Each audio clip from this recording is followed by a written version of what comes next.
Gracias, Enrique.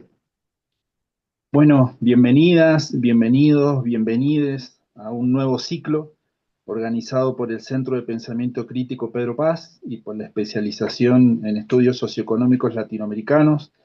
A este nuevo ciclo le hemos llamado Nuestra América y la crisis civilizatoria, y también acompañan la organización, la FAPSI, que es la Facultad de Psicología, la Universidad Nacional de San Luis, el Instituto de Investigaciones Sociales y Humanas de la Facultad de Ciencias Humanas de la Universidad Nacional de San Luis, el doctorado en Ciencias Sociales de la Universidad Nacional de San Juan y la FICIP, la Fundación de Investigaciones Sociales y Políticas. Y bueno, uno podría preguntarse por qué, ¿no? ¿Por qué este ciclo? ¿Por qué iniciamos este nuevo recorrido? Y, y sobre todo también por qué esta temática, que es, bueno, por qué iniciamos con la importancia del pensamiento crítico, ¿no? Primero, comentar que, yo digo, es parte de nuestro recorrido, el Centro de Pensamiento Crítico como de la especialización, venir generando estas instancias de discusión, de intercambio, ¿no? Abonando un poco a las nuevas coyunturas, pero también porque estamos ahí como en un proceso de reorganización para ya el dictado de la tercera corte de la especialización en estudios socioeconómicos latinoamericanos. Entonces, entre los integrantes del Centro de Pensamiento Crítico, como en todos los equipos docentes que conforman la planta de la especialización en estudios socioeconómicos latinoamericanos, creemos que es necesario a veces poner a dialogar todos los tópicos que nosotros trabajamos en la especialización. Entonces, no solo es un proceso de formación colectiva que hacemos, yo digo, quienes conformamos el Centro de Pensamiento Crítico, la especialización, sino también que lo abrimos a repensar un poco con otros, con otras, ¿no? Las categorías que venimos trabajando, en nuevas coyunturas en América Latina y el Caribe, pero también en nuevas reorganizaciones, ¿no? De lo que es la geopolítica. Vamos a tener alrededor de 9 o 10 encuentros donde vamos a ir viendo o poniendo en discusión cada uno de los tópicos que se trabajan, ¿no? En los diferentes módulos que tiene la especialización. Y también, yo digo, iniciamos con este tópico porque ha sido un tópico, bueno, un poco el espíritu de nuestro colectivo. Yo creo que el pensamiento crítico ha sido algo transversal a nuestro proceso de formación, que tiene que ver con un pensamiento situado, ¿no? Que tiene que ver con un pensamiento desde América Latina y el Caribe, y bueno, cómo de alguna manera el pensamiento crítico alimenta parte de lo que venimos haciendo desde ambos espacios. En el encuentro de hoy vamos a tener bueno, a tres referentes que son parte y muy cercanas siempre del Centro de Pensamiento Crítico, y que nos van a traer algunos interrogantes para poder iniciar este nuevo ciclo. Que creemos, bueno, un poco lo que decía recién, que van a ser aproximadamente entre 9 y 10 encuentros, y que capaz que hasta octubre o noviembre no vamos a estar como generando estos espacios de discusión. Para iniciar el encuentro de hoy va a empezar la compartida Bambina Stinga, que además de ser nuestra coordinadora del Centro de Pensamiento Crítico Pedro Paz y docente de la especialización en estudios socioeconómicos latinoamericanos, ella es licenciada en Administración y especialista en estudios socioeconómicos latinoamericanos. Y bueno, destacamos también que fue responsable del programa de alfabetización entre 1996 y 2004, y de la Cátedra Libre Alfabetización de Paulo Freire entre 1997 y 1999 en la Universidad Nacional de San Luis. Y que también fue docente de la Facultad de Ciencias Económicas, Jurídicas y Sociales y de la Facultad de Ciencias Humanas. Ella va a abrir la ronda, bueno, y luego estará Gabriela y va a cerrar Beatriz. Así que Bambina, si estás por ahí, te damos la palabra. Acá estoy. Bueno, gracias, Hugo, y buenas tardes a todos, a todas, a todes. Muy entusiasmada, bueno, iniciando un nuevo ciclo acá en el Pedro Paz, ¿no? Y este primer encuentro, la importancia del pensamiento crítico en la formación, y qué significa construir pensamiento crítico como formación. Bueno, esta conversación he intentado organizarla siguiendo lo que ha significado el pensamiento crítico en mi formación. Lo que hoy aquí comparto es una construcción colectiva que se fue tejiendo, destejiendo y volviendo a tejer en el tiempo, en los recorridos compartidos en el Centro de Pensamiento Crítico Pedro Paz, en la especialización en estudios socioeconómicos latinoamericanos y en el último año y medio, además, lo compartido, conversado en el Centro de Investigaciones PIRCA en la Universidad Nacional de Catamarca.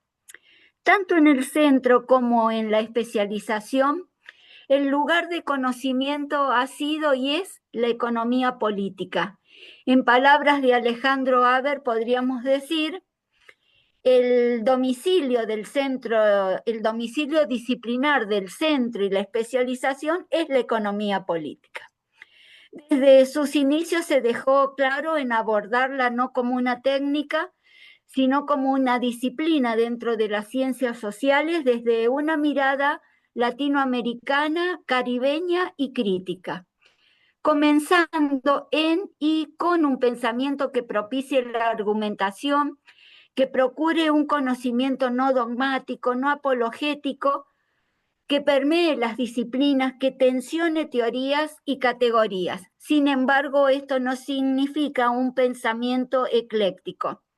Se asume así un pensamiento situado que indaga alternativas frente a la exacerbación de despojos y dinámicas depredadoras de la acumulación capitalista.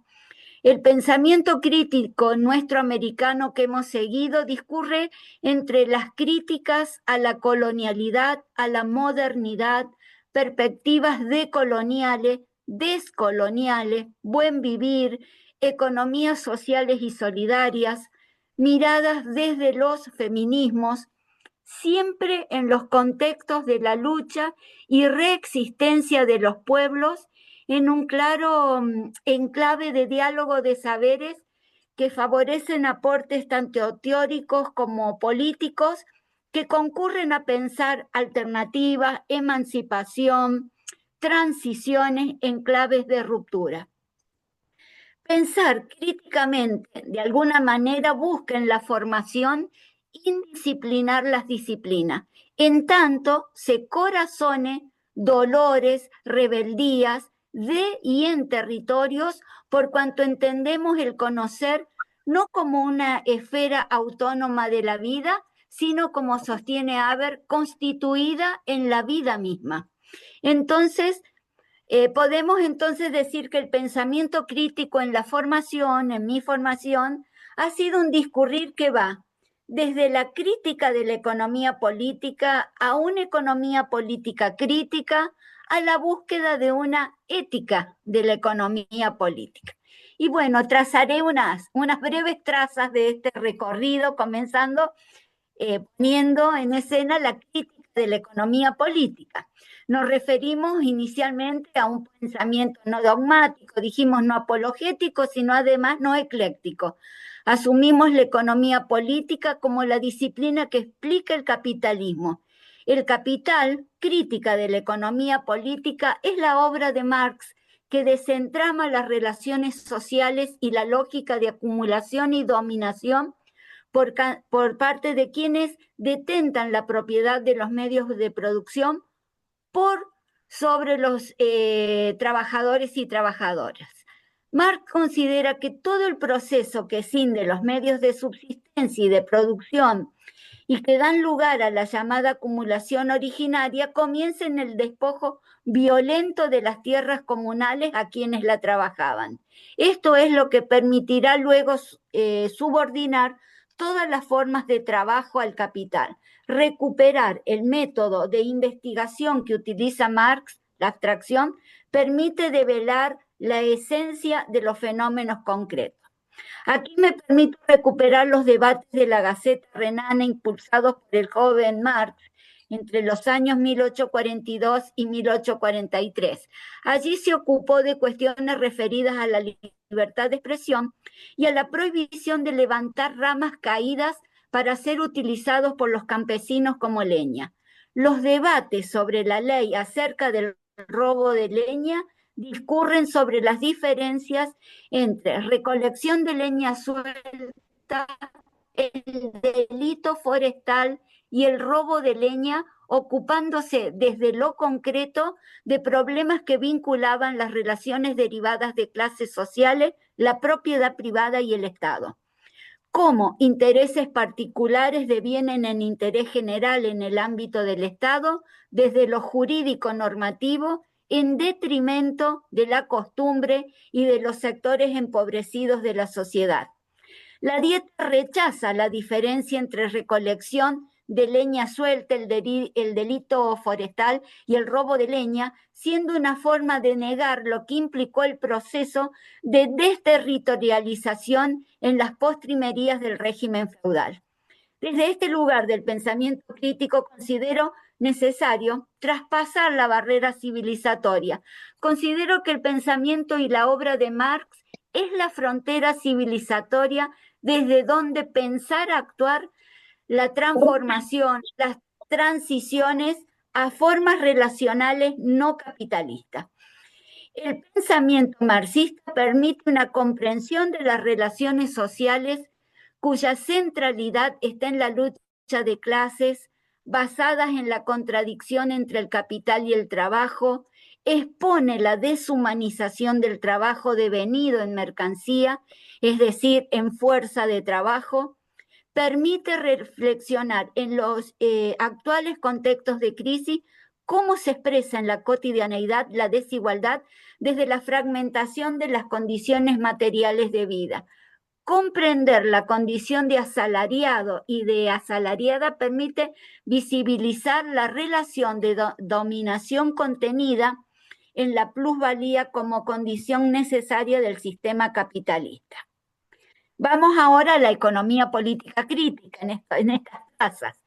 Entonces, indisciplinar la disciplina, como dice José Luis Grosso, desde la crítica crucial, es la revolución del habitar, la alteración de las maneras de estar en territorio, en la relación constitutiva ancestral humana no humana. Y esto requiere la sobrevivencia a aquella episteme y a aquella política en que se captura la crítica en su sentido moderno dentro de los términos del modelo civilizatorio occidental. Retomando entonces, indisciplinar la economía política para que alcance una dimensión sentipensante supone un esfuerzo de mudanza epistémica, a la vez una práctica territorializada, determinada por relaciones de complementariedad de las comunidades humanas, no humanas, en haceres necesarios para sustentar toda vida. Cecilia Mensa agrega y dice: abrir lo territorial a la ancestralidad cósmica. Lo desconquistual es entonces político, lo político ceremonial de la existencia, la reexistencia en el caminar con la tierra, o mejor, como dice Quintero Weiss, caminar como camina la tierra. La desterritorialización, entonces, no solo entendida como la posesión de la tierra, sino también comprendiendo lo simbólico que allí lo habita y construye. Los pueblos antiguos de nuestra América lo sabían, y sobre la añoranza, no como recuerdo del pasado, sino como en este aquí, ahora, volver a el saber de sentir y pensarnos que somos territorio. En la encrucijada entre transición en el mismo desarrollo o adelantar la sobrevivencia, tenemos delante las alternativas de permanecer en la crisis del modelo civilizatorio o saltar a su crítica. Saltar a su crítica es la revolución del habitar. Una crítica desconquistual que afecta lo territorial más acá de los laberintos intersubjetivos. Sale afuera, valga la redundancia, pero hace falta la insistencia, salir una y otra vez de la fenomenología, remarca José Luis Grosso. Karl Polanyi nos advertía en su obra en 1944, una economía de mercado debe comprender todos los elementos de la industria, incluido la mano de obra, la tierra y el dinero. Pero la mano de obra y la tierra no son otra cosa que los seres humanos mismos, de los que se compone toda sociedad y el ambiente natural en el que existe la sociedad.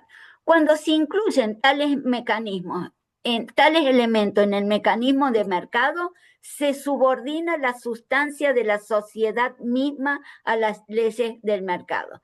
En el punto anterior destacamos recuperar la obra de Marx para comprender la actual crisis civilizatoria y críticamente pensar la teoría económica que la sostiene en ese proceso de acumulación originaria que comienza con el despojo del hábitat y en nuestra América además sobre el genocidio de los pueblos preexistentes.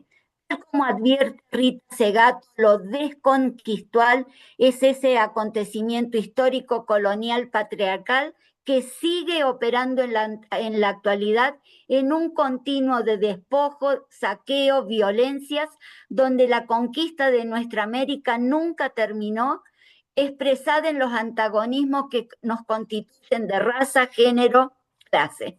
Es a partir del encuentro fortuito de las llamadas Indias occidentales que se configura, como dice Porto Concalves, un patrón de poder saber colonial, racializado de larga duración que habita el espacio-tiempo que vivimos.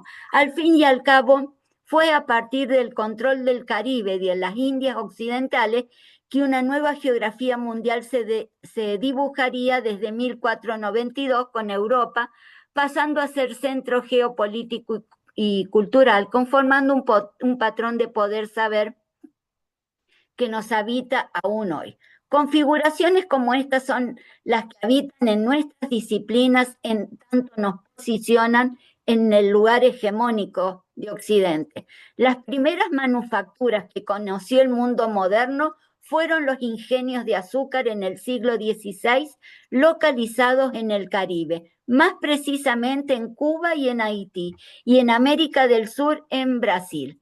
En fin, dice Walter Porto Concalves, en la periferia, en la colonia, acumulación primitiva hecha por los civilizados. Y agrega, somos modernos desde hace 500 años y allí están dos de los pilares en los que se sustenta el sistema mundo moderno colonial que nos habita desde 1492, el pilar capitalista y el pilar territorialista. Bueno, y ahora vamos a esa traza hacia una ética de la economía política, en esto que hemos tensionado el pensamiento crítico. Recordemos con Roncaglia que decía en realidad la economía política nació de la conjunción de dos cuestiones importantes. Por un lado, la cuestión moral y por otro lado, la cuestión científica.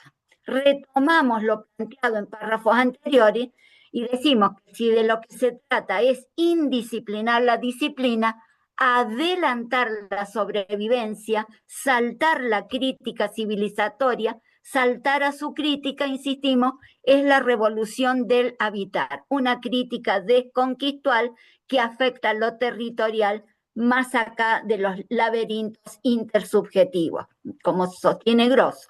Entonces, indisciplinar la economía política deberá aproximarnos a una ética cuya centralidad sea la vida, toda vida.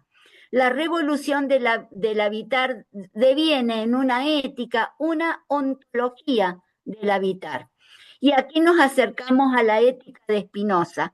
Toda la ética se presenta como una teoría de la potencia, dice, en oposición a la moral como teoría de los deberes. Deleuze nos dice sobre Spinoza, en Spinoza se encuentra sin duda una filosofía de la vida. Consiste precisamente en denunciar todo lo que nos separa de la vida, todos estos valores trascendentes vueltos en contra de la vida, vinculados a las condiciones e ilusiones de nuestra conciencia. Una ética de la economía política ha de buscar todo esto entre signos de interrogante, estamos en proceso, digamos, ¿no?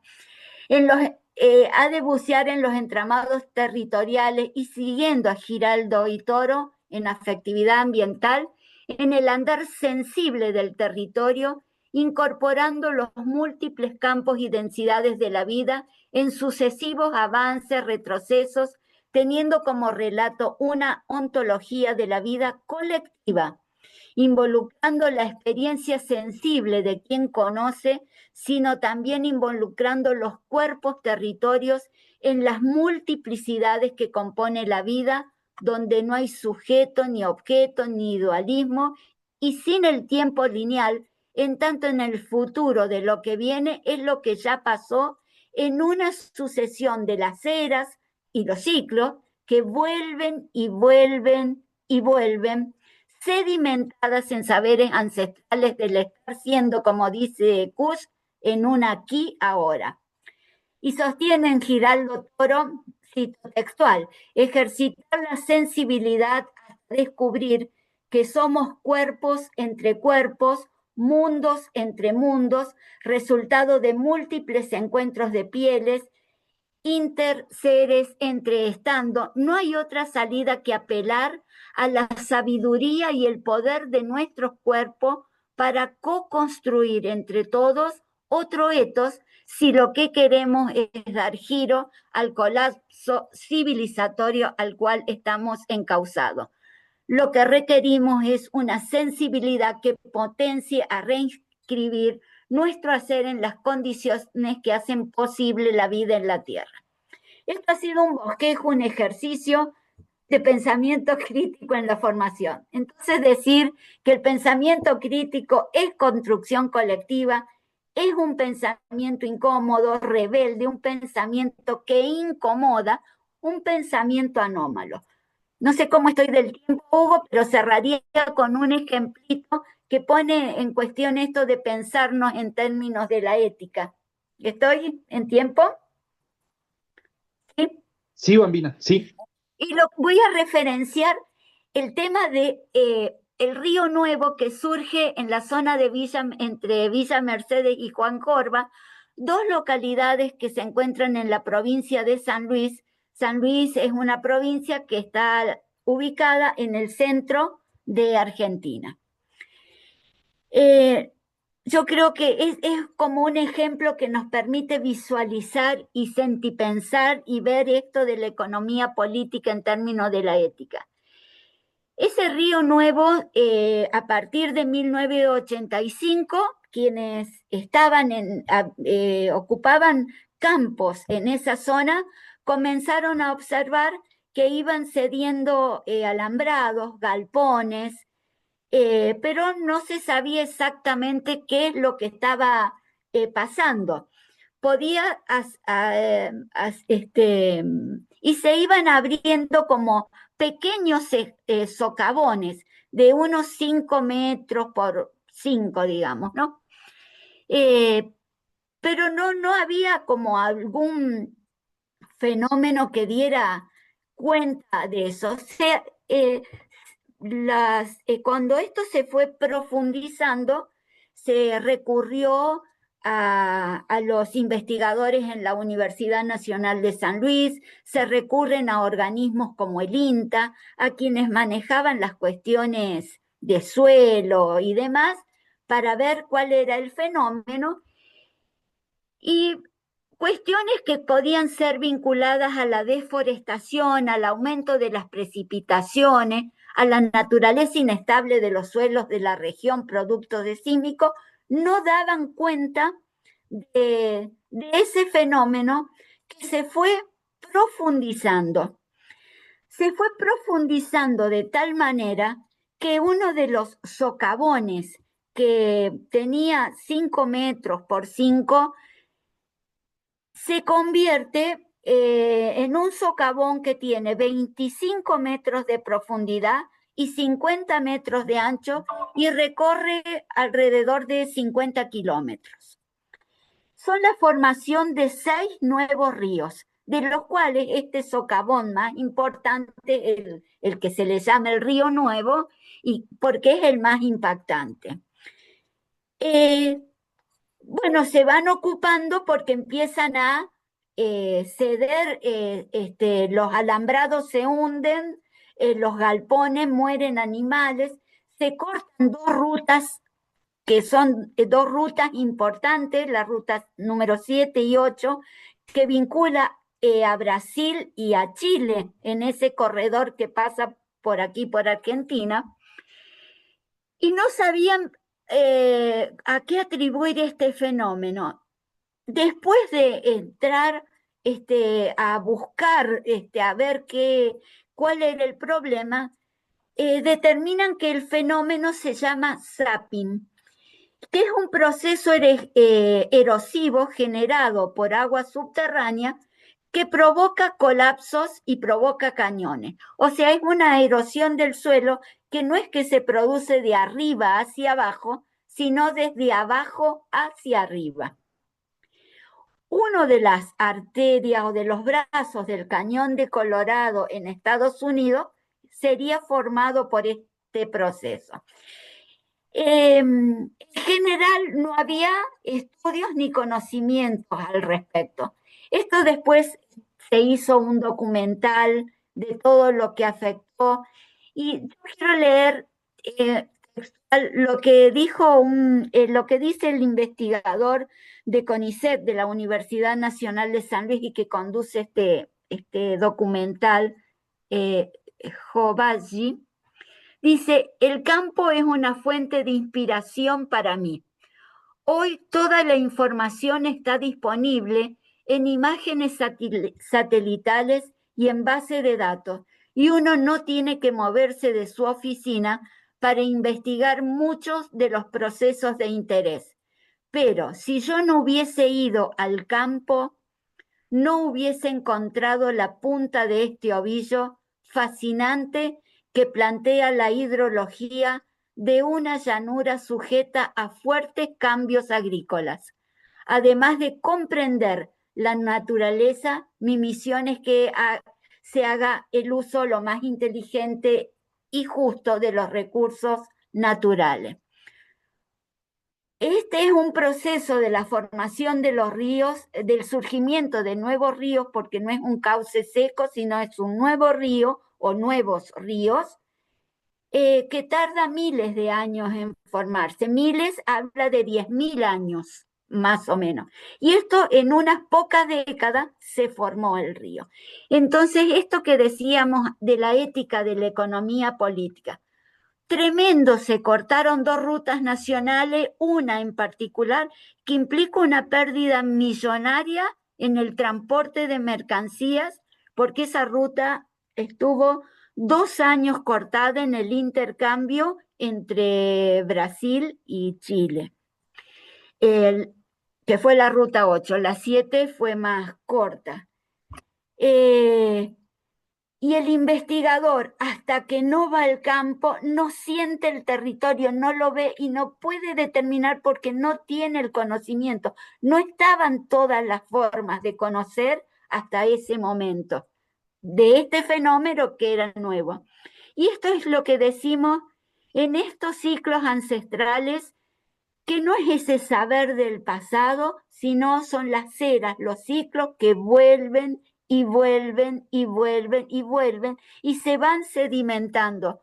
En estos sedimentos están las historias, lo que se invisibilizó, lo que acabamos de decir, la modernidad que define una nueva línea del tiempo, los intercambios de las mercancías, lo económico, la ganancia, etcétera, el manejo del territorio. Pero si no aprendemos de manera sensible a caminar como camina la Tierra, la verdad que la crisis civilizatoria va a ser como muy, muy difícil que la podamos superar. Por eso es como en esta mirada que voy haciendo en este recorrido, pensar en términos éticos. No basta decir no se contamina, no modificar. Acá se había hecho un cambio en el manejo del suelo en cuanto de pasar de los pastizales a una siembra agrícola. Y eso aceleran procesos. No alcanza porque evidentemente el río pasó y hubo que ir ahí y humildemente decir, bueno, a ver qué hacemos ahora. ¿Mm? En toda la afectación de los cuerpos humanos y no humanos que habitan allí. Bueno, hasta allí Bien. mis reflexiones. Bueno, muchas gracias, Bambina. Ahí, bueno, comentar que estaría bueno que puedan ir, si hay observaciones, preguntas, inquietudes, que puedan ir surgiendo mientras exponen las compañeras, que las puedan ir dejando en el chat y luego al terminar la última exposición abrimos el intercambio para que nos quede ahí un tiempito para poder conversar con los y las asistentes. Bueno, ahora le vamos a pasar la palabra a Gabriela Roffinelli. Ella es socióloga de la Facultad de Ciencias Sociales de la Universidad de Buenos Aires, es especialista en Economía Social y Solidaria de la Universidad Nacional de 3 de Febrero, es doctoranda en Ciencias Sociales en la Universidad de Buenos Aires, es coordinadora del Grupo de Trabajo de Crisis y Economía Mundial de Claxo de 2016 hasta la actualidad, es investigadora de la Fundación de Investigaciones Políticas y Sociales de la FICIP, es docente en cursos de grado, posgrado, CLAPSO, bueno, tiene diversas publicaciones sobre las temáticas que estamos conversando y además, bueno, es docente también de la especialización en estudios socioeconómicos y latinoamericanos. Bueno, Gabriela, si estás por ahí, te pasamos la palabra. Adelante. Bueno, muchas gracias, Hugo. Buenas noches a todos, a todas quienes están aquí conectados. Un gusto de participar, de, bueno, contribuir a esta reflexión colectiva acerca de la importancia del pensamiento crítico en un momento, me parece, de mucha incertidumbre, ¿no? Estamos atravesando un momento histórico bisagra o de esos transicionales, eh, por lo pronto hacia la barbarie, ¿no? Porque son momentos muy difíciles donde estamos ahí a- ante la posibilidad de una tercera guerra mundial, donde hay una crisis económica muy profunda que, como decía Bambina, es una crisis civilizatoria, no solamente es la crisis del capitalismo, sino que esa crisis a su vez tiene formas de manifestación diversas, ¿no? En lo ecológico, lo ambiental, en lo social, en lo energético, en lo cultural, en lo político.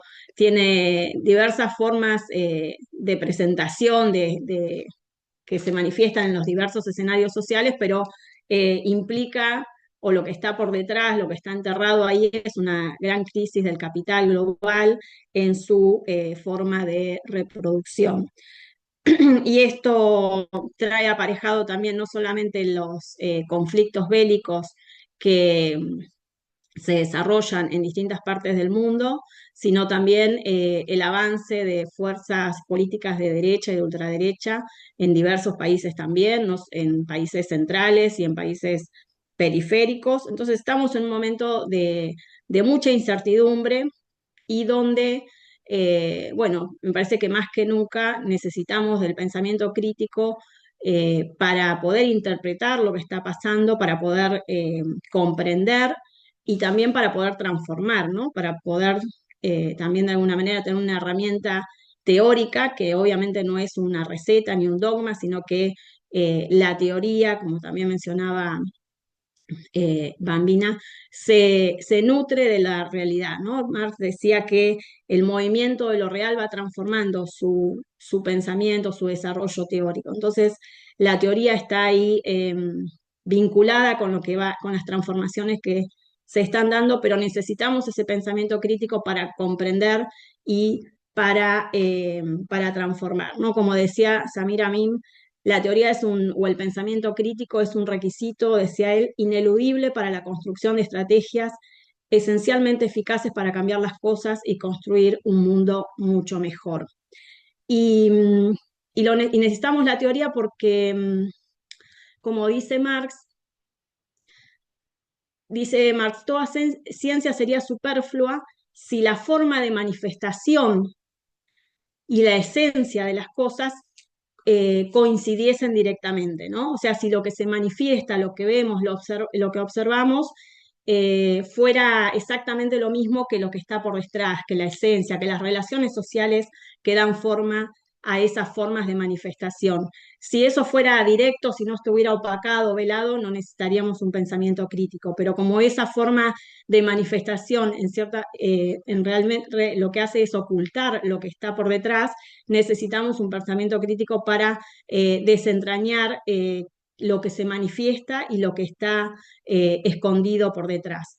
Y entonces, en ese sentido, la teoría crítica es muy necesaria para poder comprender esas formas de manifestación y por lo tanto las relaciones sociales que dan cuenta de esas formas de manifestación, sobre todo porque la teoría crítica marxista lo que es una teoría histórica también, ¿no? Da cuenta de la historia de los procesos sociales y si tomamos las formas de manifestación de las cosas como lo que son, como lo que aparecen, no tendríamos un análisis de las cosas como algo eterno, como algo histórico, ¿no? Y el marxismo lo que da cuenta, o lo que da cuenta Marx y Engels, es que las relaciones sociales son relaciones históricamente determinadas, que tienen un origen, que tienen un desarrollo y que también pueden ser transformadas, ¿no? Porque si no tuviéramos en cuenta esta dimensión histórica, parecería que las cosas son como son y no pueden ser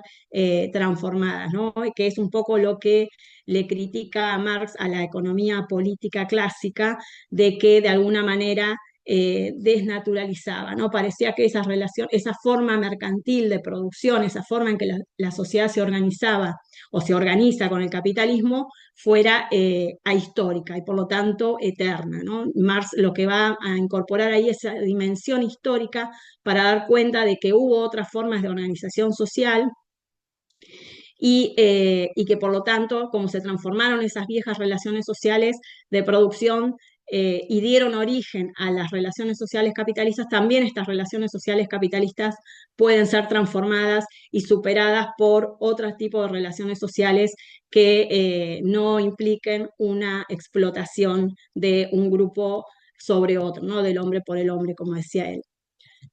Y la teoría crítica se necesita también porque justamente este mundo social es un mundo que es opaco, que no aparece claramente. Y Marx se remonta a esos órdenes sociales precapitalistas porque ahí justamente lo que no estaba opaco eran las relaciones sociales de producción, ¿no? En el mundo precapitalista, ya sea feudal o incluso precolombino, estaba muy claro el tiempo de trabajo, cuándo se producía para la propia reproducción de la vida comunal, familiar, y cuándo se trabajaba para otro, para un señor, para pagar un tributo. Esas relaciones estaban muy claras. Después había otro tipo de relaciones que eran relaciones de dominación. Bueno, esto cambia con el capitalismo y lo que pasa a estar oculto son esas relaciones porque esas relaciones de producción que pasan a ser relaciones de explotación y parecieran que ahora las personas son libres de esas viejas relaciones de dominación que lo obligaban a trabajar para un señor feudal o para alguna forma de tener que pagar un tributo al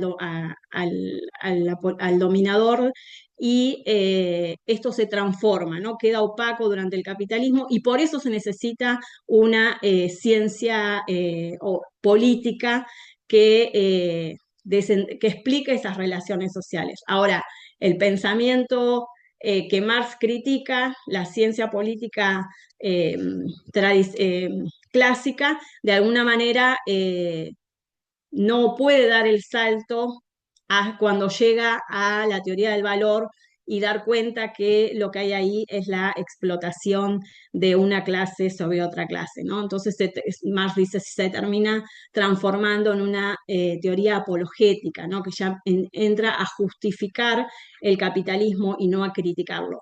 Por eso el pensamiento de Marx va a ser la teoría crítica que va a ir a la esencia de las relaciones sociales capitalistas, va a dar cuenta de las tendencias del desarrollo capitalista, va a ir a la raíz del capitalismo, y por eso va a ser la teoría crítica que se constituye en el siglo XIX y va a ser prácticamente hegemónica hasta fines de los años 60, comienzo de los años 70 del siglo XX, ¿no? Más allá de las distintas variantes después de marxismos que vinieron después de la muerte de Marx y de Engels, eh, pero va a ser todo pensamiento crítico durante esas décadas va a ser, va a beber, digamos, del marxismo, más allá de los debates, las diferencias entre las distintas corrientes a su vez dentro del marxismo. Esto, ¿con qué quiero ir a esto? En que los años 70 eh, aparecen unas nuevas teorías críticas, ¿no? Y que estas teorías críticas que van a comenzar o que se proclaman como nuevas teorías críticas hacia fines de los años 70, en los 80, 90 y sobre todo ya en los 90, van a, no van a, no, ya no está presente la hegemonía del marxismo. Y esto tiene que ver con una derrota teórica, pero política sobre todo, ¿no? Es, sobre todo en Europa, esto tiene que ver con después del Mayo francés, donde empiezan a surgir nuevas teorías críticas que reniegan del marxismo, y en América Latina después de las dictaduras militares, ¿no? El pensamiento crítico que había sido hegemónico y que había sido un pensamiento, vuelvo a decir, más allá de los debates dentro del pensamiento marxista, pero el pensamiento crítico era un pensamiento marxista, ¿no? Que dio obviamente momentos de auge intelectual, como en los años 60, donde en nuestra América aparecen la teoría marxista de la dependencia, la teología de la liberación, el pensamiento de Paulo Freire, de Falforda y la sociología de la liberación en Colombia, o sea, un momento de mucha ebullición política donde hay discusiones internas dentro del marxismo como forma de interpretación del mundo y sobre todo teniendo en cuenta las nuevas problemáticas, ¿no? Porque toda esta ebullición del pensamiento crítico latinoamericano tiene que ver también con pensar las problemáticas de Latinoamérica, ¿no? ¿Qué pasaba en nuestros países latinoamericanos? Eh, Sobre todo si era posible la transformación de estas sociedades con rumbo al socialismo, como mostraba, por ejemplo, la Revolución Cubana. Entonces, todo ese momento de ebullición está atravesado por el marxismo más allá de las diferentes corrientes y debates, y con esa impronta de interpretar nuestras sociedades con vistas a la transformación social. Pero la derrota política que implican las dictaduras militares sangrientas, genocidas en América Latina, implica que esto se transforme hacia los años 80 y como decía Agustín Cueva, que quiero encontrar la frase de él, bueno, acá. Agustín Cueva, el ecuatoriano, marxista, él planteaba que hay un giro en los años 80 donde es desplazado el pensamiento crítico marxista y ya dice Cueva, se observa una amnesia recurrente con respecto al análisis de la dependencia. Curiosamente, en el momento en que esta más se acentúa, dice él, así como una repulsión a mencionar siquiera las determinaciones económicas. No en vano el terreno fue previamente abonado con las repetidas críticas al reduccismo clasista, al dependentismo y ni se diga al economicismo, ¿no? Como que aparecían críticas fuertes al marxismo como economicista, como clasista, como obviamente el dependentismo pasó a estar fuera de moda y aparecieron nuevos tópicos dentro de las ciencias sociales y sobre todo dentro de la academia, donde lo que había que investigar eran otras cosas, las instituciones, la transición a la democracia, los valores, la cultura. Y él dice, como si no hubiésemos sido conscientes, dice, en los países del en los 60, de estas problemáticas. Pero a nadie, dice él, se le ocurría desvincular eso esperen que se los leo, dice, esto no está desvinculado de una historia del colonialismo, del semicolonialismo y de la dependencia, así como de una estructura de clases y de un modelo económico generador de lo que en esa época se denominó violencia estructural, ¿no? O sea, todas estas problemáticas que pasaban a ser el eje de la reflexión en esa década no estaban ajenas a la problemática y a los debates de los años 60, pero dice Cueva, a nadie se le ocurría pensar que esto no tenía que ver con la dominación, con el colonialismo y con el imperialismo. Lo mismo va a pasar en Europa, les decía, después del Mayo francés, y donde lo que va a predominar va a ser el pensamiento posmoderno, ¿no? Las teorías posmodernas, el postestructuralismo, donde estas corrientes de pensamiento que empiezan a renegar del marxismo, empiezan a renegar de la revolución, de la transformación social, van a ir convirtiéndose en hegemónicas y van a tener una influencia muy importante en la academia anglosajona y sobre todo en Inglaterra, y después van a cruzar el Atlántico hacia la academia estadounidense. Y desde allí se va a empezar a formar, van a influir mucho en los estudios culturales, en los llamados estudios culturales. No sé cómo voy de tiempo, me queda... 5 minutitos, Gaby. Ok, bueno. Eh, Van a influir mucho en los estudios culturales y de ahí van a surgir los llamados estudios postcoloniales, ¿no? Eh, y estas teorías postcoloniales se empiezan a presentar como nuevas teorías críticas que van a dar cuenta de la dominación cultural occidental sobre el resto de los países no occidentales, la dominación, la construcción desde la modernidad de un sentido universal de desarrollo, y entonces aparecen estos estudios postcoloniales y sobre todo tienen influencia en América Latina, ¿no? Muchos autores que estaban con una pata en Latinoamérica y otro en la academia estadounidense, empiezan a construir los grupos o el grupo de investigación que Arturo Escobar denomina Programa de Investigación de Modernidad Colonialidad. Y bueno, tratan de plantear sobre todo y poner el eje en la cuestión cultural, en la dominación cultural, en la dominación del discurso occidental sobre Latinoamérica.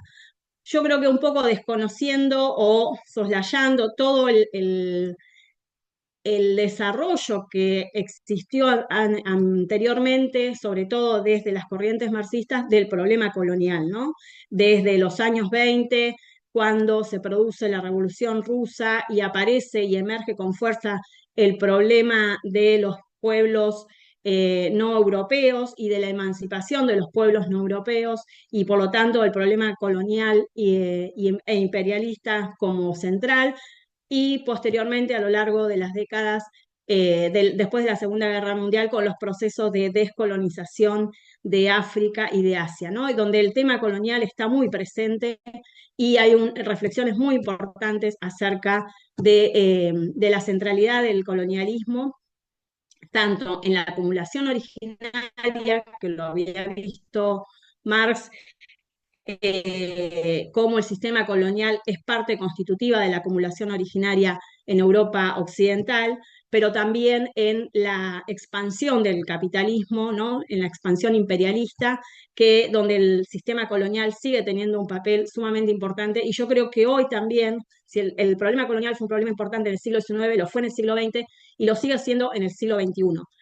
Y lo estamos viendo en Gaza. Yo creo que hay que tener una reflexión seria sobre el colonialismo y la dominación imperialista en la actualidad, que es otra de las problemáticas que forman parte de esta incertidumbre que mencionaba al principio. Pero bueno, acá hay una crítica al colonialismo, pero al colonialismo como una dominación cultural, ¿no? Más que a las relaciones sociales que constituyen esa dominación colonial e imperialista.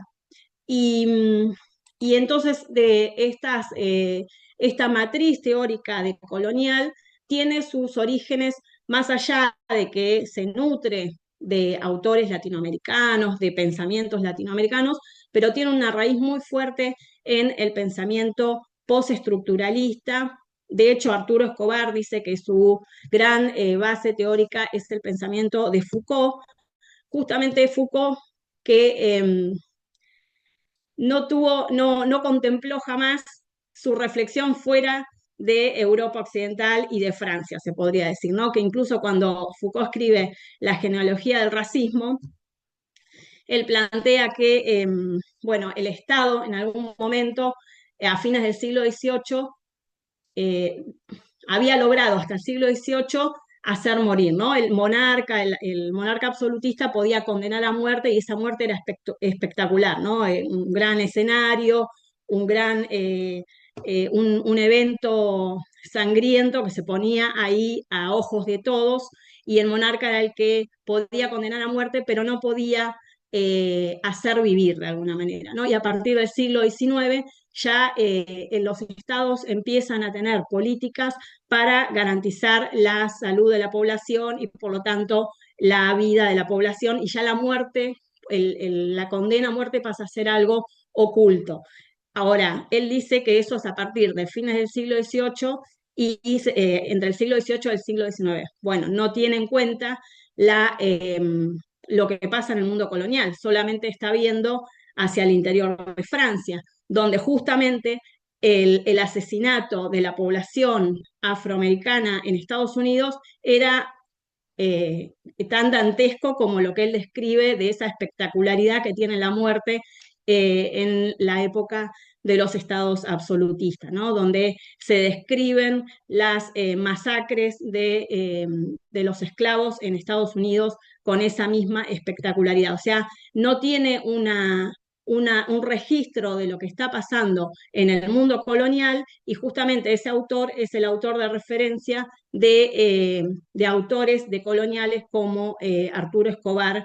¿Por qué? Porque, bueno, porque Foucault emerge con su pensamiento postestructuralista de esa derrota del Mayo francés, donde lo que va a ser puesto en juego es que ya la transformación social revolucionaria no es viable y por lo tanto esa mirada del poder como distribuido, ramificado por la sociedad, lo único que admite son múltiples oposiciones, múltiples resistencias en todo caso, que Foucault sigue viéndolas siempre dentro de Europa, no mira las resistencias del mundo colonizado o dependiente fuera de Europa Occidental, y lo que se toma es esa mirada, ¿no? Del saber, de la narrativa, del discurso como constructor del poder y de las múltiples resistencias, pero ya no la posibilidad de la articulación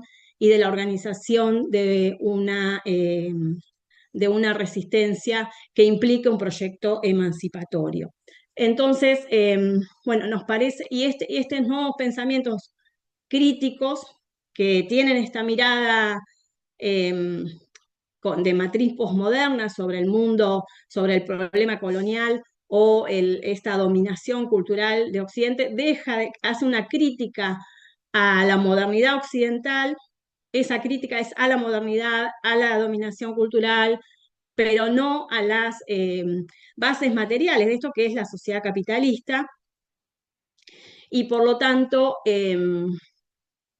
hay también una crítica a el pensamiento marxista por considerarlo un pensamiento que en el fondo es un pensamiento producto de la modernidad, eurocéntrico, un pensamiento que se quedó en esta mirada economicista, ¿no? En esto que decía Agustín Cueva, y que no puede dar en el fondo una un conocimiento válido y una posibilidad de transformación para el mundo fuera de Europa Occidental, porque sigue siendo un marxismo que cree en el desarrollo, evolutivo, economicista, bueno, una mirada un poco esquemática, una mirada que no va al fondo de la reflexión del marxismo y sobre todo de la reflexión tan rica que el marxismo tuvo y el propio Marx tuvo sobre la construcción del capitalismo como un sistema mundial, polarizado, donde hay una dominación de las periferias por esta construcción del capitalismo como un sistema imperialista. Bueno, voy rapidito porque ya me superpasé de tiempo, Vamos, ya pero estamos. ¿eh? Estamos, Gaby, un minutito si querés, y estamos. Ok. Y lo más preocupante de esto, por ejemplo, les leo una frase de Escobar que a mí me parece muy preocupante, porque ellos plantean que la crítica la centran en el desarrollo, no en el capitalismo, y acusan al marxismo y a todo el pensamiento crítico latinoamericano de los años 60 como que fue insuficiente porque siguió siendo un marxismo, todo este pensamiento siguió pensando en el tema del desarrollo, ¿no? Cuando el tema del desarrollo, de su desarrollo, era el eje de la problemática en los países latinoamericanos y lo sigue siendo. Y lo que él plantea es que en realidad el subdesarrollo es una narrativa, ¿no? Él tiene un libro que se llama La invención del desarrollo y por lo tanto es como los pueblos africanos, asiáticos, latinoamericanos fuimos inventados por la modernidad occidental como subdesarrollados. Pero el subdesarrollo no es solo un invento del discurso, una narrativa, sino que es una Betty, construcción eh, de la lógica de la acumulación capitalista en esta lógica de desigual y de subordinación de unas regiones sobre otras, por otras. Entonces él dice, la vigencia del desarrollo como forma naturalizada de soñar, de pensar, hasta de ser, o sea que el desarrollo como una narrativa nos construye o nos lleva a una forma de soñar, de pensar y de ser, y no es para menos, dice, la creación de África, Asia y América Latina como subdesarrollados ha ido involucrando un profundo proceso simbólico y material. A esto apuntan los críticos cuando dice que fuimos inventados como subdesarrollados, ¿no? O sea que, pero no es un invento nada más. Y por otro lado, la alternativa que terminan proponiendo, como ya no está vigente la posibilidad de un proyecto emancipatorio, dice, lo que proponen es un postdesarrollo. ¿Y qué sería ese postdesarrollo? Bueno, él dice, ¿qué significa el post? El post no significa que el desarrollo desaparezca del todo, ni que el liberalismo desaparezca del todo, ni que el capitalismo desaparezca del todo. El post significa ese momento en que el capitalismo ya no es una coentidad o categoría central que ocupa la economía de manera total, en que el liberalismo ya no es esa categoría o entidad que ocupa la sociedad de forma completa y natural como lo hacen las sociedades modernas, que son modernas y liberales. Igualmente, dice, el postdesarrollo es ese momento en que el desarrollo ya no ocupa la práctica social y política de los países de Asia, África, América Latina de manera central, sino que libra el espacio discursivo para que surjan otros pensamientos, otras posibilidades, otras formas de práctica social. Y ahí ya hay todo tipo de propuestas que tenemos en un tercer nivel. En este momento, el debate en América Latina de alternativas al desarrollo se está enriqueciendo muchísimo con los gobiernos progresistas. Bueno, esto es algo escrito en la década pasada. Pero bueno, entonces centran todo en la posibilidad de pensar otra cosa, que obviamente eso es sumamente importante, pero es pensar y poner en práctica, ¿no? Estas otras alternativas. Así que, bueno, yo creo que es importante en este momento de tanta incertidumbre volver al pensamiento crítico para poder llegar a la raíz de los problemas, porque obviamente no es fácil eh, pensar hoy cuáles son las alternativas y cómo serán los procesos emancipatorios, pero seguramente de alguna manera hay que empezar a articular las diversas luchas, las diversas confrontaciones, porque las transformaciones que está teniendo el sistema capitalista en la actualidad están llevándonos a una deriva que está poniendo en riesgo la vida humana y la vida sobre el planeta directamente. Así que bueno, perdón si no fui muy ordenada, pero ahora en el debate podemos profundizar en algo que haya quedado mencionado al pasar. Gracias. Bueno, muchas gracias, Gabriela. Ahí reiteramos preguntitas que vayan surgiendo para las expositoras, la pueden ir escribiendo en el chat, así las leemos al final. Ahora le vamos a pasar la palabra a la próxima invitada, que bueno, es la última expositora y luego abrimos un ratito un espacio al intercambio. Beatriz Ragland, ella es abogada en la UBA, es doctora en Derecho también en la UBA, es profesora consulta de la Facultad de Derecho a cargo de la materia Teoría del Estado, vicepresidenta de la Fundación en Investigaciones Sociales y Políticas de la FICIP, e integrante del grupo de trabajo CLACSO, Pensamiento Jurídico Crítico y Conflictos Sociopolíticos, es presidente en Argentina de la Asociación por una Tasa a las Transacciones Financieras Especulativas para la Ayuda de los Ciudadanos, ATAC. Bueno, es actriz, artista y además es integrante del Comité Académico de la Especialización en Estudios Socioeconómicos Latinoamericanos. Es una referenta de estos debates, así que gracias Beatriz por siempre venir a abonar estos espacios de formación colectiva. Adelante, Beatriz.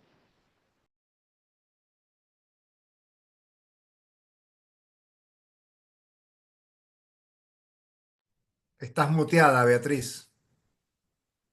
Estás muteada.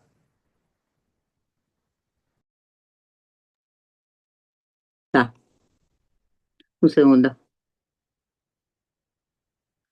Porque me gusta ver en galería la gente. Se oye, ¿no? Bueno, comienzo de nuevo, dándole las gracias a Hugo y buenas noches a todas, todos y todes. Y contenta de estar nuevamente aquí, que ya pensaba que no me llamaban este año, estando a mitad de año. Y la verdad que siempre es muy grato compartir con ustedes el nivel de debate que siempre ocurre. Pero bueno, no quiero robar demasiado tiempo. La verdad que después de estas dos brillantes intervenciones, estoy como un poco inhibida, un poco cohibida de hablar, porque realmente fueron muy buenas, muy completas, muy fundamentadas. Yo me voy a referir exclusivamente al tema del pensamiento crítico. Bueno, las dos intervenciones se refirieron a eso, claro, pero hicieron un desarrollo de otro tipo. Yo me voy a detener en el pensamiento crítico, aplicado también a la educación, es decir, el sentido de la aplicación a la educación, y quisiera terminar con un análisis más teórico-práctico en relación a la política, el pensamiento crítico aplicado a las definiciones y a los análisis políticos, particularmente en la Argentina y en general en nuestra América. Pero todo esto va a ser cortito, no se asusten. Espero que sea cortito.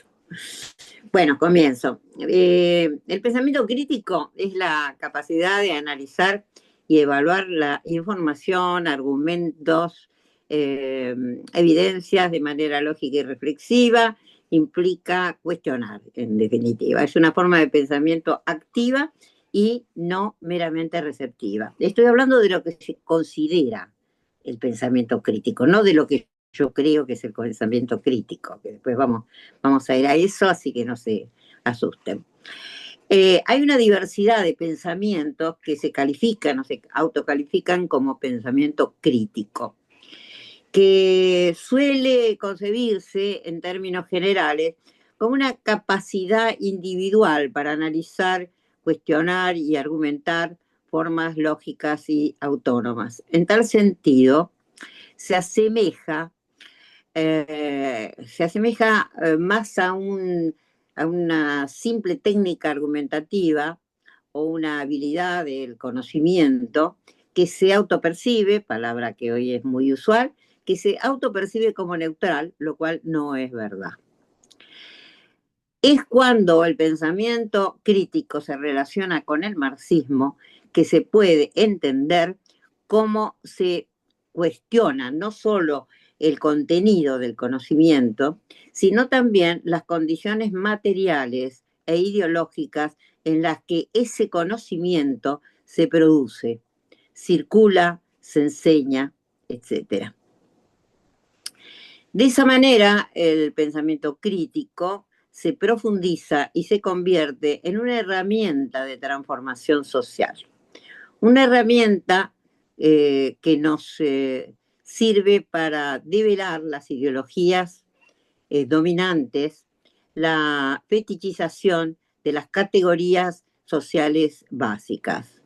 Nos sirve para entender una cuestión esencial para el marxismo, a la que se refirió Gaby recién, que es la historicidad de las relaciones sociales. Y nos sirve también para proyectar, para reestructurar un orden social o sea para revolucionar el orden existente.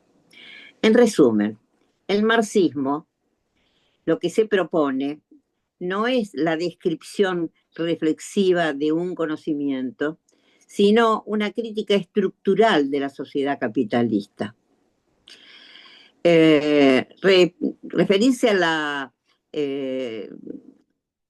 la temática en análisis de las ciencias o de las categorías económicas, políticas y sociales, implica necesariamente detenerse en el pensamiento crítico que relaciona las categorías básicas, que me perdí acá, las categorías básicas teóricas con la praxis de los procesos históricos y la actualidad. Bueno, esto lo repito porque es importante, no quiero cortarlo. Entonces, lo que relaciona las categorías básicas teóricas con las praxis de los procesos históricos y de la actualidad. Y esto nos lleva a la vigencia y vitalidad de la tesis 11 sobre Ludwig Feuerbach formulada por Marx, que sostiene que además de describir interpretar el mundo como... Esperen, que hay una leyenda acá que dice... Disculpen, ¿a usted le sale una leyenda? Sí, pero es simplemente que se está transcribiendo. No es nada. Está bien, está bien. Dale ok, dale ok. No, dice cancelar con solamente, no tengo que. A ver. Bueno, Bueno, lo dejo así. No, pero me asustó que era esto. Bueno, repito entonces que esto revitaliza la tesis 11 sobre Ludwig Feuerbach, formulada por Marx, que sostiene que además de describir, interpretar el mundo, como hacen los filósofos, y no solo los filósofos, lo que hay que hacer es cambiarlo, transformarlo, o sea, actuar sobre él.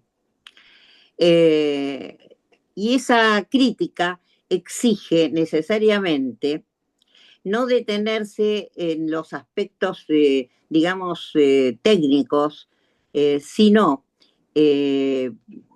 entrarle a las raíces estructurales de la sociedad dada. El pensamiento crítico, la teoría crítica, no puede pensarse sin una relación dialéctica justamente con la praxis. Y no con cualquier praxis, sino con aquella que transforma la realidad que ha sido analizada críticamente desde la teoría, develando y desmistificando ideologías que distorsionan los fenómenos que proyectan. El pensamiento crítico, desde esta perspectiva, no puede soslayar, profundizar sobre la estructura económica de la sociedad como base fundamental o esencial de las formas políticas, sociales, culturales, científicas. Tiene que ser cuestionador de las relaciones de poder y de dominación, ayudar a construir una contrahegemonía. Sin duda, el pensamiento crítico, como surge de los escritos de Marx y de Engels, no puede desarrollarse fuera de la lucha ideológica, teniendo en cuenta lo que respecta a las ideas dominantes, a que las ideas dominantes son las ideas de la clase dominante. O sea, las que constituyen el famoso sentido común, entre comillas, que naturaliza las ideas dominantes. Por tanto, lo que hay que hacer es deconstruir ese sentido común que se intenta hacer pasar por una verdad objetiva. Otra vez, desnaturalizar, desfetichizar. Aquí tenemos también los aportes de Gramsci en este aspecto en cuanto a la disputa cultural por la construcción de nuevos sentidos. En la educación superior, el pensamiento crítico es clave para enfrentar los desafíos actuales del capitalismo, los desafíos de un mundo y una sociedad en crisis. Pero tengamos presente, como lo ha planteado Althusser, que las instituciones educativas funcionan como aparatos ideológicos del Estado, o sea, destinados a la reproducción del sistema hegemónico, a la reproducción de las relaciones de producción existentes. Es decir, la educación no es neutral. Entonces, desarrollar el pensamiento crítico en nuestras instituciones educativas es una forma o forma parte de la batalla cultural en la cual aparecen obstáculos varios a vencer, como son, por ejemplo, las metodologías tradicionales de enseñanza, los planes de estudio y la existencia y la resistencia de las propias instituciones. En resumen, las instituciones educativas funcionan, como dice Althusser, como aparatos ideológicos, pero también lo dicen Bourdieu y Freire, de alguna manera, como aparatos ideológicos del Estado, pero también como un espacio de resistencia y de disputa. Esto es importante tenerlo en cuenta. El pensamiento crítico se convierte entonces de esa manera en una práctica político-pedagógica de transformación. En esa, digamos, en esa resistencia y en esa disputa adquiere ese carácter de práctica político-pedagógica o académica, como querramos llamarle. Así, el pensamiento crítico marxista se distancia de las prácticas individualistas para interpelar y cuestionar las condiciones históricas, sociales e ideológicas de las sociedades de clase. En estos tiempos de individualismo extremo se viralizan las políticas de la ultraderecha y que se viralizan las políticas de ultraderecha es cuando más resulta imprescindible profundizar el vínculo del marxismo a la lucha por una sociedad de iguales, solidaria y comunal. Y aquí quiero tratar esto que dije al principio, de hacer un análisis político dentro del pensamiento crítico de las situaciones que estamos viviendo. ¿Por qué me interesa particularmente? Me interesa particularmente porque este avance que está habiendo de la ultraderecha en todo el mundo, no solo en la Argentina, pero particularmente en la Argentina, en lo que nos está tocando, tiene que salir de la crítica de lo individual e ir a lo colectivo. ¿Qué quiero decir con esto? Hay muchas personas que califican a los a dirigentes como Milei, como Trump, como Bolsonaro, como Bukele y otros de la ultraderecha, como personajes payasescos, como locos, como trastornados, etc. Este no es un análisis desde el pensamiento crítico.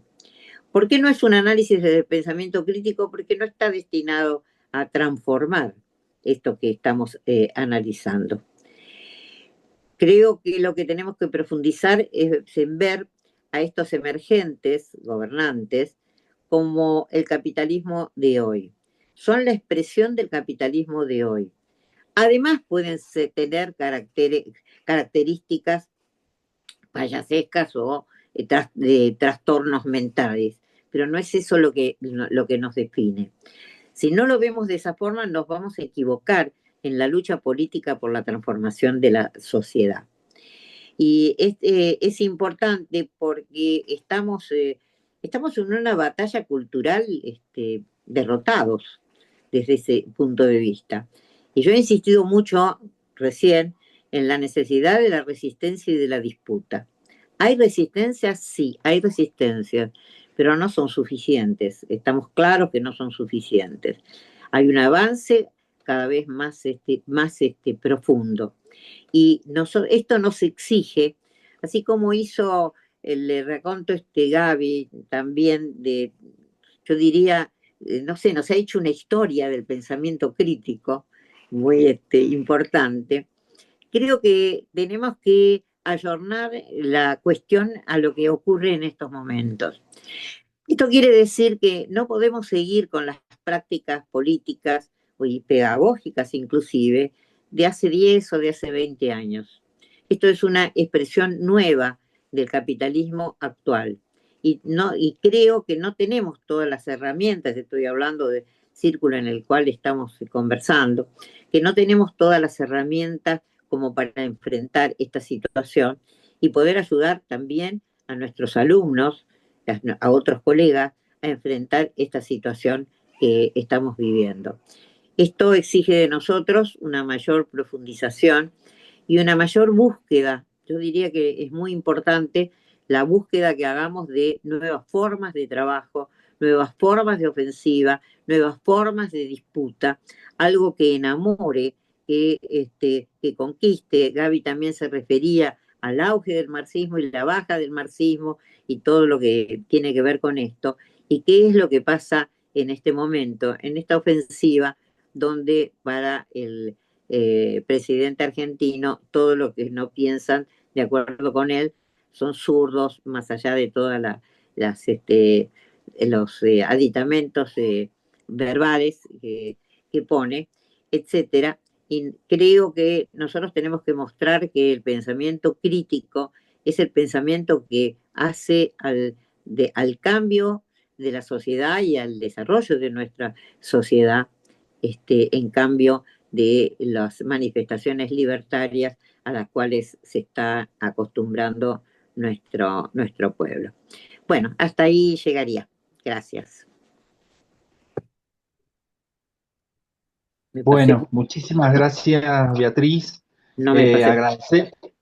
No, perfecto tuviste, Beatriz. Bueno. Muchas gracias. Agradecemos a las expositoras por la claridad, ¿no? En estos tiempos de tanta confusión y de tanto fatalismo, la verdad que agradecemos la claridad. Yo no sé si abrimos a algunas, no nos queda mucho tiempo, pero abrimos algunas preguntas o no sé si hay algo en el chat, Enrique. Mira, no hay ninguna manito, no hay nada en el chat. Yo aprovecho a hacer un solo comentario. Están participando de distintos países, de distintos lugares, y sería importante, como hay algunas personas que uno no los tiene registrados, que al mail mío, enriquelorza@gmail.com, nos envíen bien la información, los datos, el número de documento, de manera tal de ir certificando este ciclo para todos aquellos que estén interesados. Además, bueno, agradecerles a los ponentes que, bueno, los temas expuestos y planteados, la verdad que nos convocan a hacer bibliografía de nuestra actividad, ¿no? Así que más que agradecido y me callo, así aparecen otros comentarios. Sí, si hay alguna pregunta o alguna reflexión breve, no tenemos mucho tiempo, pero pueden abrir el micrófono.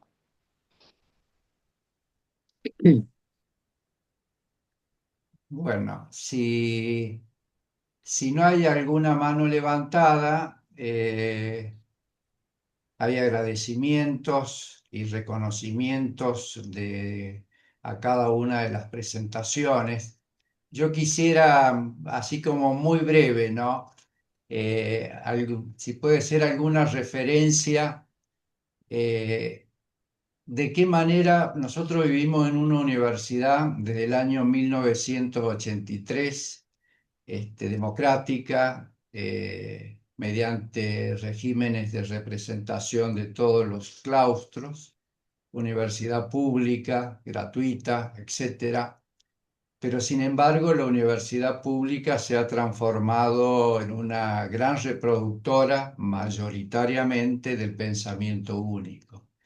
Se dijo acá, de parte de cada una de las exposiciones, temas centrales que vinculan a esta problemática, pero tal vez pueda haber algún señalamiento adicional que quieran dejar para que también sea una punta en el hilo para seguir estudiando, ¿no? Para localizar y focalizar por dónde repensar algunas cuestiones de la universidad pública. Ahí ha levantado la mano el profesor Julio Gambina. Adelante, Y profesor. Claudio dice, acá dice Sí, Claudio. Claudio primero, pero lo que pasa es que Claudio puso aplausitos, pero quería Sí, hablar, no, Claudio. sí. No, Claudio dice, primero. Además yo de eso, estoy mirando. siga, maestro Julio, yo voy a hacer una pequeña observación, gracias. Dale, Claudio, dale, dale, adelante vos. Bueno, perfecto. Muchas gracias. Pues antes que nada, agradecer este encuentro y esas tres voces de mujeres estudiosas que desde lo que yo he venido explorando en los últimos años, que es teoría, práctica y praxis, pues en el discurso, en esa exposición, noto no solo perfecta, sino socialmente ese mensaje y que nos deja muchas inquietudes en ese tema de la crisis civilizatoria, donde las tres visiones de las tres profes, pues nos dejan bien claro que hay muchas preguntas, muchas cosas que evacuar y muchos desafíos, muchos retos en nuestros quehaceres profesionales, nuestros quehaceres como sujetos, como ciudadanos de nuestra América también, por supuesto, e incluso familiares. Entonces, muchas gracias desde aquí, desde Bogotá, por esa ilustración que dan desde el punto de vista teorético, desde esa invitación práctica y desde esa praxis que ustedes también invitan, pero que a través de este medio pues logran hacerlo y en máxima en este campo que es la economía política y las áreas pues que están ahí conectadas. Muchas gracias. Bueno, muy bien. También breve. Primero saludar las tres intervenciones y la utilidad del debate. Habrá que escucharlo de nuevo. Sería importante que las compañeras presenten las ponencias por escrito. Creo que es un material bibliográfico muy adecuado para la especialización. Yo solo dos comentarios quiero hacer. Uno tiene que ver con pensamiento crítico al capitalismo. Yo creo que hay un error muy generalizado en la academia de ubicar a Marx en la economía, ni siquiera en la economía política, mucho menos en la crítica a la economía política. Y Marx no era un economista, no quiso mostrar el mecanismo económico, sino que era una crítica al orden económico, social, cultural, intelectual, al modo de vida contemporáneo, el capitalismo. Esa es la primera consideración que me parece importante. Y por lo tanto hay que pensar en el capitalismo en tiempo y forma, en tiempo, forma, lugar. Y la segunda cuestión es que cuando se aludió históricamente, ya no a Marx, sino al marxismo, el aliento y el desarrollo del marxismo o los marxismos está asociado a la dinámica de masas. O sea, fueron las revoluciones llevadas adelante por las clases trabajadoras, los pueblos en concreto, los que estimularon el pensamiento crítico. No hay década del 60 innovadora en América Latina sin Revolución Cubana. Y no hay Revolución Cubana sin Revolución China, sin Revolución Rusa, sin Comuna de París, sin Revolución del 48. O sea, hay un continuo histórico de protagonismo social de los explotados, y enfatizo en los explotados, porque creo que la gran referencia de Marx y para pensar la crítica al capitalismo hoy es la teoría del valor marxista, la teoría del valor y plusvalor, porque hoy lo que sigue creciendo es la relación monetario-mercantil. No se puede pensar la contemporaneidad sin ir a fondo en la ley del valor de Marx, que no es la ley del valor de los clásicos desarrollada por Marx, es una ley del valor propia, específica, que incluye nada menos que los temas de la plusvalía. Bueno, quería hacer esos dos comentarios y realmente me parece muy útil las presentaciones realizadas. Gracias. Ernesto, Muchas había gracias. pedido la palabra. Bien, bien. ¿Qué tal? Buenas noches. Lo mío era una pregunta, pero bueno, dada la hora, verán las panelistas cómo hacen para resolverlo. Eh, yo estaba escuchando, cuando escuchaba a Beatriz y hablaba o inscribía el pensamiento crítico en la institución universitaria, pensaba, deben ser muy pocos los planes de estudio que no tienen incorporada la palabra o la categoría pensamiento crítico y todos sabemos que lo que luego sucede en el recorrido, en el proceso de formación, etcétera, a veces dista mucho, ¿no? De esa proclamación. ¿Y cuánto entonces de vaciamiento respecto a lo que significa el pensamiento crítico ha habido? Creo que un poco el recorrido que nos presentan ella da cuenta de eso. Y lo unía, y ahí va la pregunta. No hace mucho tiempo, cuando uno empezaba a militar, había como dos anti, en todo caso, que eran fundamentales, el anticapitalismo y el antiimperialismo. Digo, era como que el pensamiento crítico y la militancia estaba como reducido ahí, y rápidamente, con el paso de los años, pero estoy hablando tal vez de los últimos 10 20 años, la cantidad de antis necesarios y vinculados al pensamiento crítico han crecido exponencialmente, ¿no? Digo, rápidamente fue antipatriarcal y así sucesivamente. Y digo, digo, cada año la agenda necesaria que un poco se vincula al pensamiento crítico es cada vez más grande, ¿no?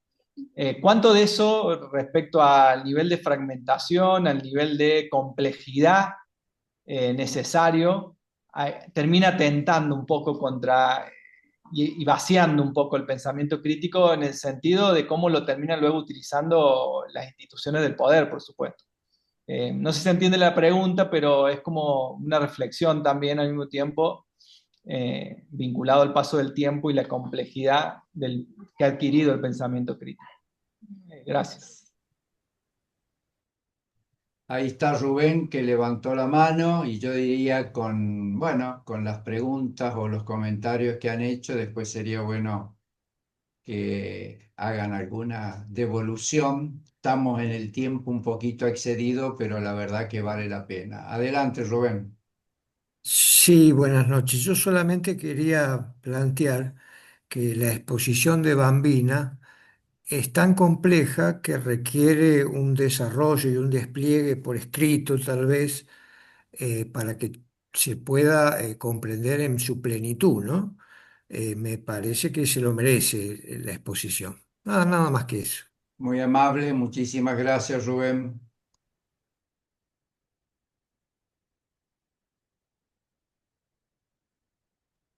Bueno, no hay más preguntas. A ver acá en el chat.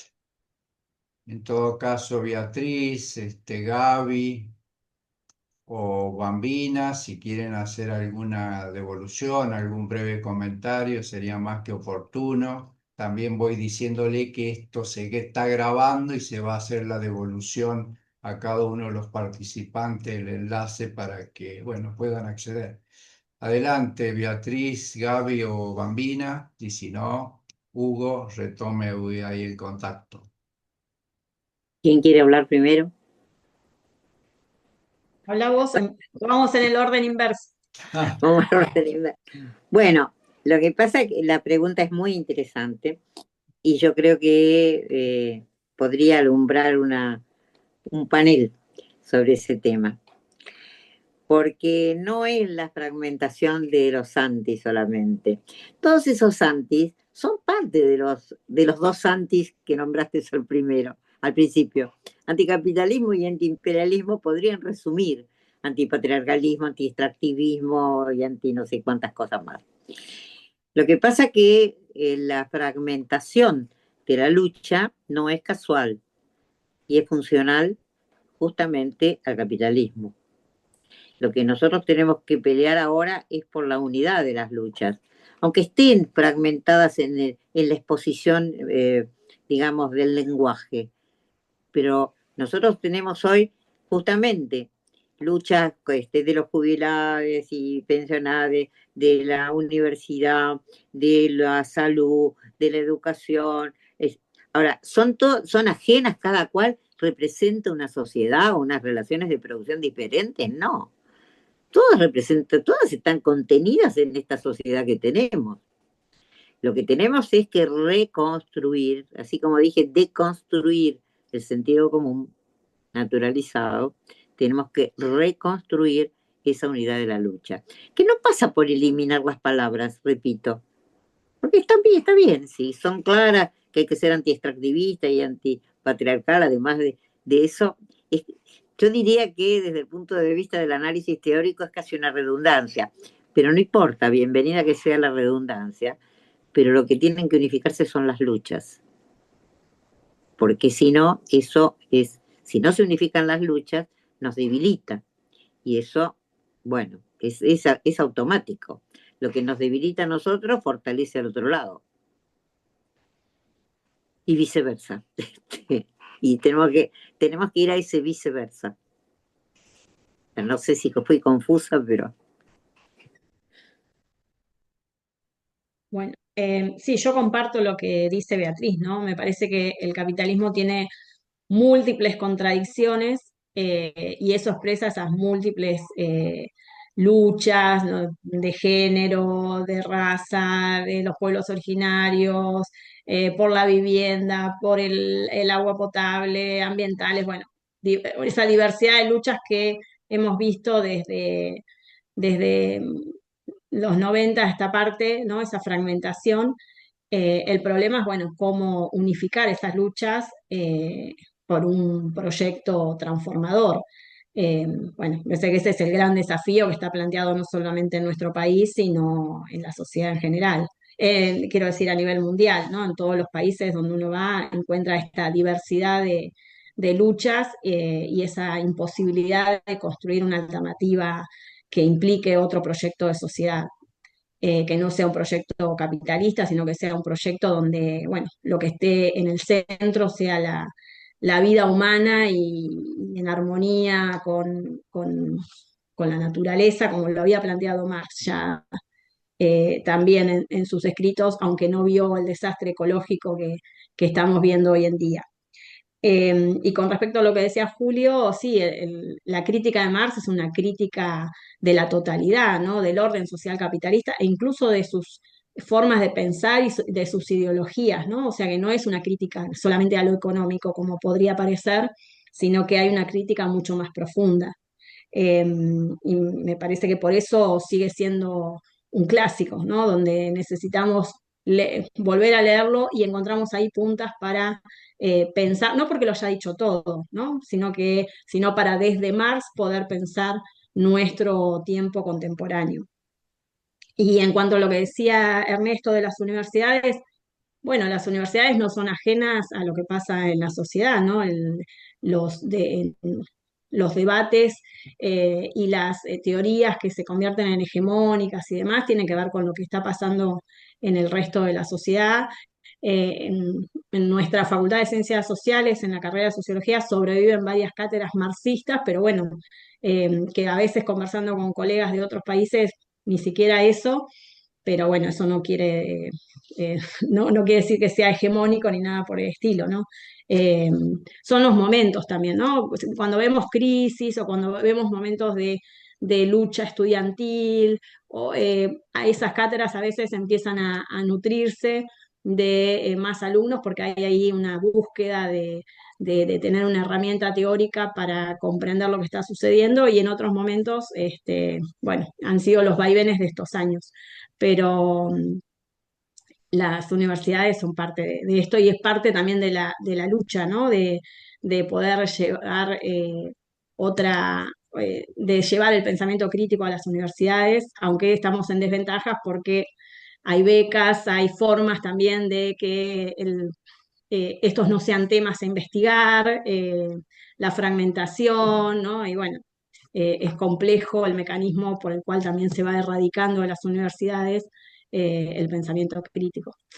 Pero bueno, no tengo, es una reflexión que tendremos que, me parece que esto que estamos haciendo es parte de esa lucha contrahegemónica, aunque sea chiquitita.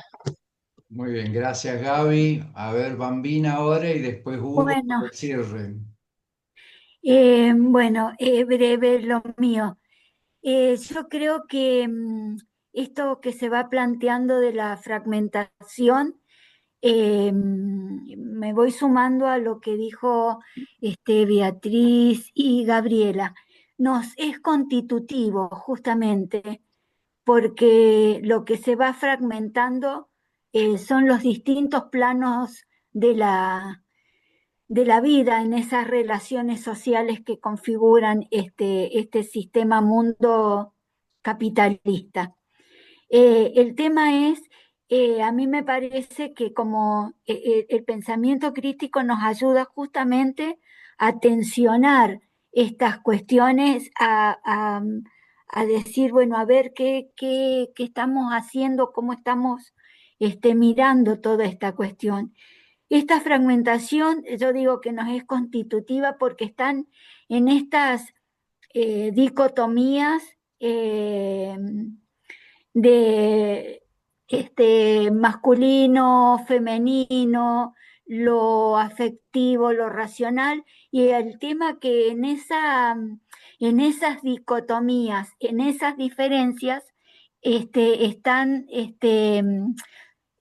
son dicotomías donde subordinadas, lo femenino a lo masculino, lo afectivo queda subordinado a la razón y eh, las cuestiones de las diferencias eh, nos resulta a veces como difícil trabajarlas. Pero bueno, me parece que ese justamente desentramar estas cuestiones, es el desafío. En esto que decía Julio, a veces de las cuestiones los errores que cometemos frente a la obra de Marx, es justamente porque nuestros disciplinamientos, Marx no está en la academia, no está en nuestras vidas cotidianas, en todo eso que nos forma, ¿no? Entonces, bueno, lo vamos trabajando de alguna manera en los tiempos o como se nos va presentando de alguna manera. Yo siempre, o sea, hasta lo que llevo leído hasta ahora, siempre digo como que es la frontera civilizatoria, decía, porque si no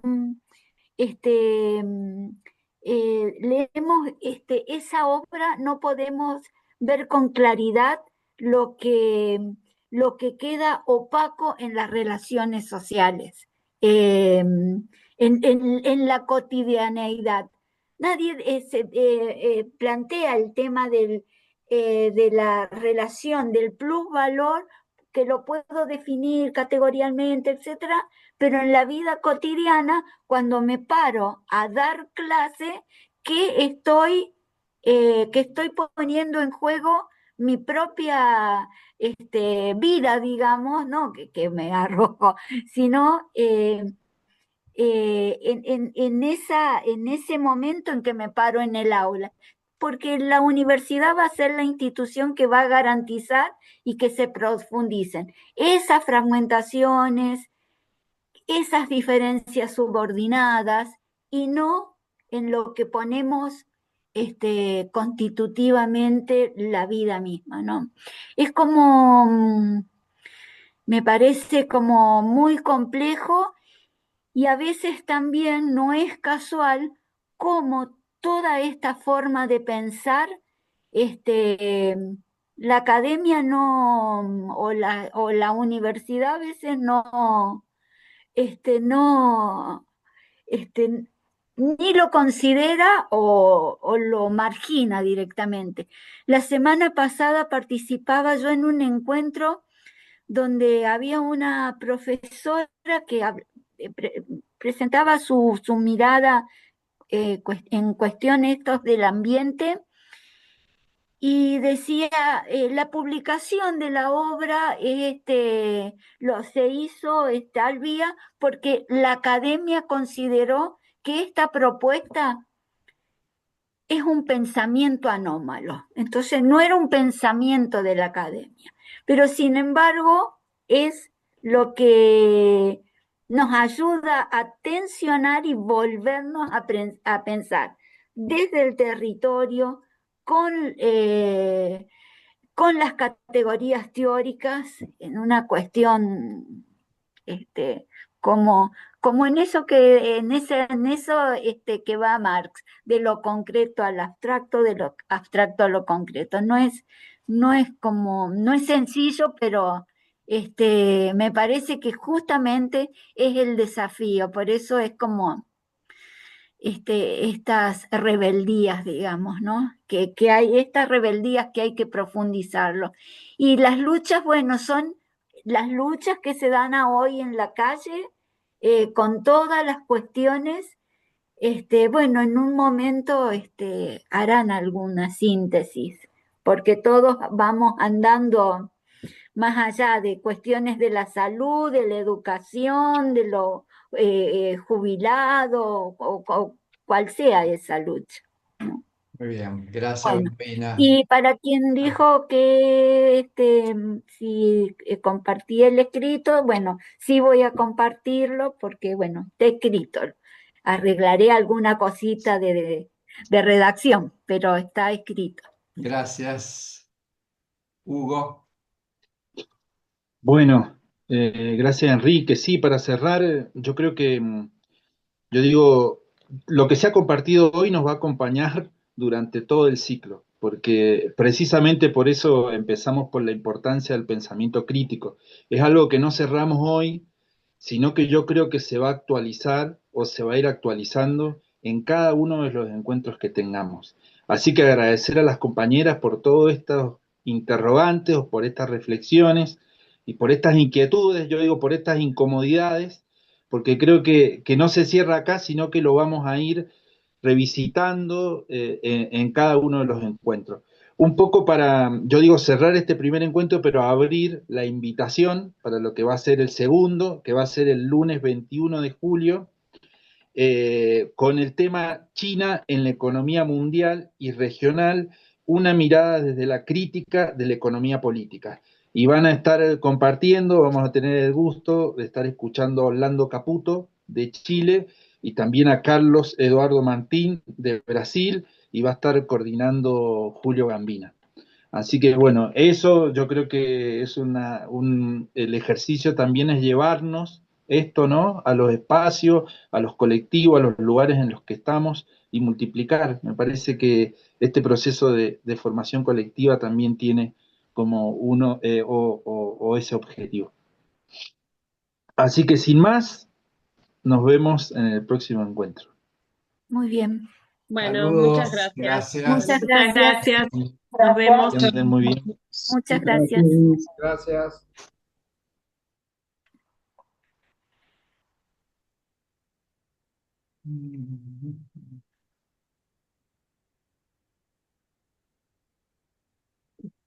Cerramos.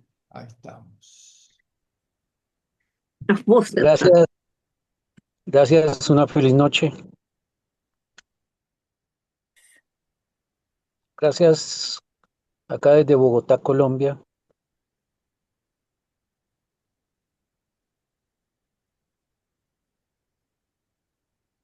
Muchas gracias. Muchas gracias.